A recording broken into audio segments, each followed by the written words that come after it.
Before we begin, let's get one thing straight.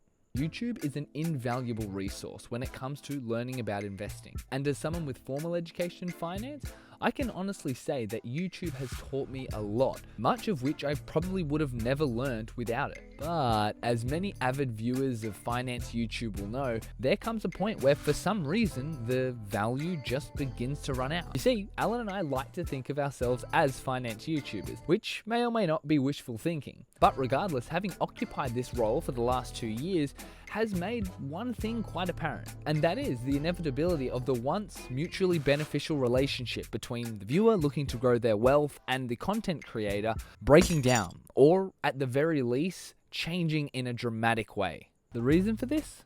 Like most things on this platform, views. To demonstrate my point, take a look at these popular personal finance videos on YouTube. Notice any similarities? They're all targeted at beginners. Why, you might ask? Well, quite simply, there's just more demand for this beginner style content, which is perfectly fine if you're just starting out. But there comes a point where you reach a certain level of knowledge and each new video, well, you've heard it all before. Now, don't get me wrong, I don't necessarily think there's anything wrong with finance YouTube being structured the way it is at the moment. After all, it's often said that everything you need to know about personal finance should fit onto a postcard. So if YouTubers need to come up with new, creative, and entertaining ways to deliver the same principles, as long as what they're saying isn't harming anyone and new viewers are being educated, that's totally fine as far as I'm concerned. But if this is the way it's got to be, then many of you out there, particularly those of you who desire more from your investments, are going to find that the majority of the videos on YouTube aren't going to quite quench your thirst for that extra bit of insight, for that extra bit of knowledge. Now, for anyone who's made it to this point in the video and feel like the situation I'm describing sounds a lot like their own, and they're watching finance YouTube and feeling there's a few patterns, some of the principles are beginning to repeat themselves, and they're wanting more from this content, then the remainder of this video is for you. But before we dive into anything, I want to make one thing absolutely clear. As I mentioned before, everything we need to know about personal finance should fit onto a postcard. And so that means it doesn't have to be complicated. So with this video and any further research you do into investing, make sure if things are starting to sound a little bit too complicated to be extremely wary of what exactly it is that they're telling you.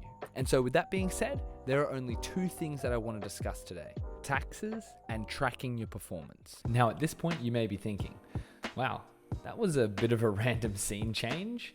And yes it was. But believe me, the reason why is very exciting, and it's going to be explained really soon. So make sure if you haven't already, quickly go down and gently tap that subscribe button, because not only will you be notified when the announcement goes live, but you'll also be making Alan and I very happy in the process. But putting all of that aside for the moment, I wasn't kidding. You want to know what I'm doing right now to improve my investing? Taxes and performance tracking. The big secret, in my humble opinion, for taking one's investing to the next level simply comes down to optimizing your taxes and tracking your performance. There's no need for fancy private equity deals or trying to flip NFTs. If you want more from your investing journey, taxes and tracking your performance are the way to go. Now, with that being said, when it comes to the world of taxation, things can get complicated really quickly. So you want to make sure you have the basics down pat before diving into the deep end. As we've already established in this video, YouTube is great for understanding the basics and getting your head around key concepts. And believe it or not, I've actually made a video going over the basics of Australian tax when it comes to owning shares. So if you haven't already, make sure to go and give that video a very quick watch so you know when you do and don't have to pay tax when trading stocks. And for anyone out there into crypto, make sure to also go and give Alan's video a watch, where he gives a great overview of how the ATO currently views cryptocurrency and how there are actually different rules depending on the type of cryptocurrency investor you are. And finally, once you've got the basics out of the way, this is where the real fun starts. If you were to follow in my footsteps, the next course of action, if you're really wanting to optimize your taxation when it comes to your investments,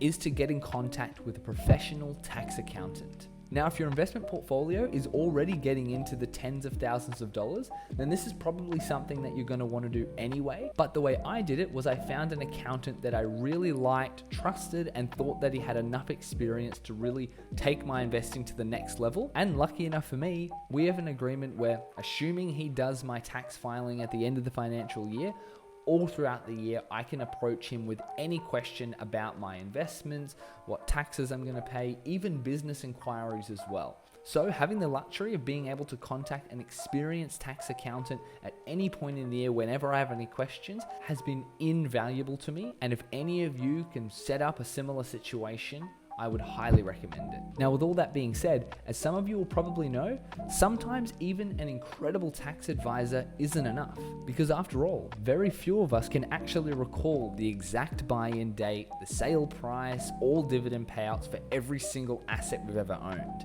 And unfortunately, sometimes not even an Excel spreadsheet can help us. And so that leads us to the second and final tip for the video. Start using a portfolio tracker, which brings us to the sponsor of today's video, Navexa. Before we go any further, I want to make it abundantly clear that Navexa have not paid me to mindlessly push their services. They initiated this partnership because as Navexa users ourselves, we have found value in what they have to offer and know better than anyone why we use them. So I thought, what better way to introduce their services than here in this video where it will be of most benefit to our viewers. For those interested, Navexa offers comprehensive portfolio tracking, which means by simply linking one of your trading accounts, Navexa will automatically input any buys, any sells, any dividend payments, all in real time, without you having to lift a finger. And while there are a few other portfolio trackers on the market that offer a similar thing when it comes to tracking shares, Navexa blow the competition out of the water when it comes to tracking crypto. Because not only do they allow you to track the largest number of cryptocurrencies, but like tracking shares, you can actually link your crypto exchange account so that whenever you buy cryptocurrency, it also is automatically inputted into your Navexa account. Which means you're able to have all of your stocks and crypto holdings in the one account. For me personally, the thing that tipped me over the edge was simply how much time I saved around tax time. Rather than having to gather all of my transactions, looking through the buy prices, the sell prices, figuring out my profit, looking at my dividends, all I needed to do was go onto the Navexa platform, click one button, and give the results to my tax accountant. And on top of that, as many of our long-term viewers will know, I love to save on fees where I can. So given Navexa offer a plan that's 100% free, I couldn't help but be impressed. But to make things even better, from my research, it appears that Navexa actually have some of the cheapest premium plans on the market today. And on top of that, if any of you viewers feel as though one of the premium plans would be valuable to you, Navexa has generously offered 10% off all annual plans when you sign up using the code in our description. So at the end of the day, whether you decide to use a portfolio tracker or not, in my opinion, being across the tax code and knowing the real return of your investments is a huge step in the right direction. And with that being said, I hope you enjoyed the video. Check out some of our other content and I'll see you in the next one.